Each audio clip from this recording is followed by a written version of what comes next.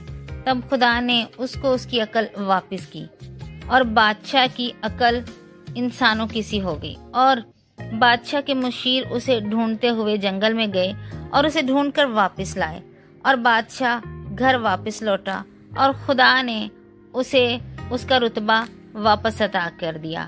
لیکن اس بار بادشاہ وہ مغرور بادشاہ نہیں رہا بلکہ خدا کی بڑائی کرنے لگا، اور اس نے مان لیا کہ سب سے بڑا خدا ہی ہے، اور وہ اسی طرح پھر خدا میں زندگی گزارنے لگا۔ ویڈیو اچھی لگی تو ویڈیو کو لائک، شیئر اور سبسکرائب ضرور کریں۔ آپ کے ایک لائک سے ہمیں موٹیویشن ملتی ہے۔ خداوند آپ سب کو برکت دے۔